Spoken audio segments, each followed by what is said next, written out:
Salut! Et si l'on parlait de Soprano à la vie, à la mort?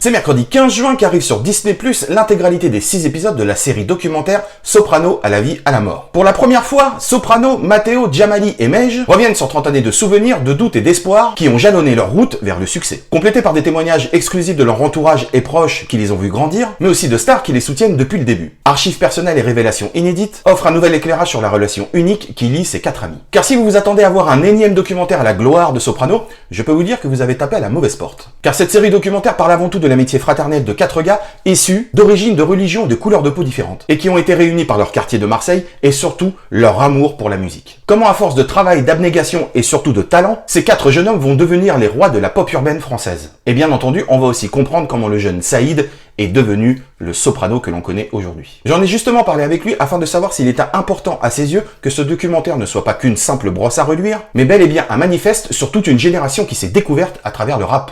C'était le plus important.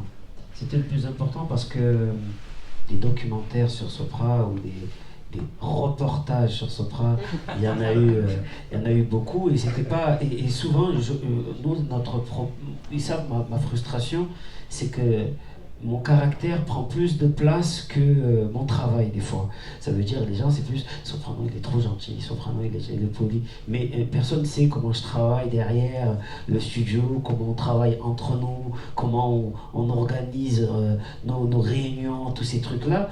Et c'est vrai que c'était mon envie de montrer derrière plus que ouais, il remplit des... Oui, on sait, on a fait beaucoup d'interviews où on était là en train de parler de comment on a rempli des stades, ou même certaines douleurs que j'ai eues, on en a déjà fait, on en a déjà parlé. Et je trouvais que c'était plus important de pouvoir expliquer, même socialement, comment 4 jeunes des quartiers nord de Marseille ont réussi à faire tout ça. Et en plus, là c'est la mode des séries et des artistes. Je suis content qu'on n'ait pas fait justement ça, parce que nous on voulait vraiment parler du fond du sujet, et c'est là où ils ont à peu près bien travaillé toute la réalisation et tout ça, c'était important pour nous. L'idée de départ de ce documentaire vient de Céline Jallet qui était à l'époque journaliste dans l'émission 50 minutes Inside sur TF1. Un jour elle doit faire un reportage sur Soprano et le courant passe bien entre les deux et il y a même une amitié qui se crée. À tel point qu'après, dès qu'il y avait un reportage à faire sur Sopra, c'était Céline qui en était toujours en charge. Et à force de côtoyer le chanteur et son entourage, elle s'est vite aperçue que Soprano n'était pas un homme, mais bel et bien une famille construite sur une histoire d'amitié. Et c'est cette histoire qu'elle a eu envie, avec l'aide de Anthony Igoulen et Yoann Zerbi, de mettre en lumière. Et ce qui est intéressant dans la série, c'est qu'en utilisant comme point de départ l'histoire de ces 4 amis, la série dézoome afin de nous raconter comment était la société à l'époque, mais aussi et surtout comment le rap est arrivé en France. Et d'ailleurs, Céline Jallet, Anthony Igoulen et Yoann Zerbi m'en ont dit plus à ce sujet. En fait, dès le début, la chance qu'on a, c'est que Soprano, c'est un artiste aujourd'hui qui a 42 ans, donc qui raconte en effet 30 ans d'histoire. Donc très vite, on s'est rendu compte, en faisant notre chronologie au départ, qu'il y avait quelque chose avec la chronologie de l'évolution du rap, avec l'arrivée dans les années 80, l'évolution jusqu'aux années 90, et puis ce que c'est devenu aujourd'hui en se transformant en pop urbaine. Donc ça, très vite, on s'en est rendu compte. Et après, pareil, pour raconter cette histoire, il fallait des marqueurs sociaux très forts pour que les gens se repèrent comment, où on en est, et comprendre aussi leur évolution, parce que, comme on explique avec Zidane en 98, ça fait un vrai déclic dans cette génération. C'est souvent une phrase accessoire qu'on entend, la génération Black Blamber. Il ne faut pas minimiser ce qui s'est passé dans les cités à cette époque.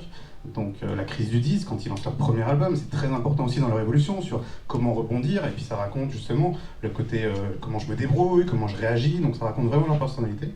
Et donc pour nous, c'était logique que tout ça fasse qu'un seul puzzle à l'arrivée. Je pense qu'il faut rendre aussi à producteur Nicolas Valode, Disney aussi, qui, je pense que toute la volonté, c'était, enfin Kevin, les discussions de Kevin, ça, la volonté, au départ, c'était pas de... Il y a eu beaucoup de films de précédents sur des films d'artistes, et il y avait un peu cette impression que c'était parfois des fan-films. Ouais. Voilà, on est à fond sur juste un artiste. Là, je pense que pour prendre toute la dimension populaire de Sopra, c'est évident qu'il fallait regarder de plus loin, de voir ce que ça raconte sur la France, sur Marseille, sur les quartiers nord, sur l'immigration comorienne, évidemment sur le rap, et je pense que c'était un peu même la condition pour tous, parce que moi, perso, je trouve ça très intéressant de s'intéresser juste à les affres d'un artiste face à sa célébrité, tout ça. Je pense qu'il y a pire dans la vie. Donc c'est vraiment ce qui rend passionnant cette série, c'est qu'elle prend une dimension. Ils sont beaucoup plus symbolique qu'il me paraît, c'est Capodanno. Oui, puis c'est quelque chose qui est assez indissociable de la carrière de Soprano sur son évolution dans ses textes. C'est toujours en raccord avec la société, avec l'évolution. Donc c'est pour ça que c'était inévitable de passer par ça. Et en fait, Disney nous a suivis et nous a même poussé encore plus à dire mais allez-y, connectez à la France, qu'on comprenne pourquoi. Donc c'était assez intéressant de travailler là-dessus et de trouver des passerelles. On voulait que ce soit universel en fait, que ce soit une histoire de France, une histoire d'amitié à laquelle n'importe qui peut s'attacher, qu'on aime ou qu'on n'aime pas la musique de Soprano en fait. Donc en résumé, c'est un grand oui pour Soprano à la vie, à la mort. 6 épisodes très bien construits qui vont vous faire voyager à travers 30 ans d'histoire du rap, de notre société et de la magnifique histoire qui a construit Soprano. Donc rendez-vous dès le 15 juin sur Disney+ pour découvrir l'intégralité des 6 épisodes de Soprano à la vie, à la mort. Moi je vous laisse avec quelques images de la série et je vous dis à très vite. Et surtout pensez à vous abonner. Salut! Yeah. Un jeune Comorien des quartiers nord qui remplit le stade Vélodrome, ça c'est une putain d'histoire. Ça fait 30 ans qu'on est soudés. Soprano, squatte tes artères. On a commencé à rapper dehors, à l'arrache totale. Personne n'y croyait. On s'est dit, on y va.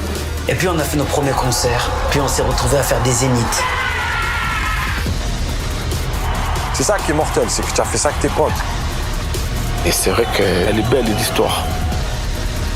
On reste ensemble à la vie, à la mort, et ça jusqu'à la fin des temps.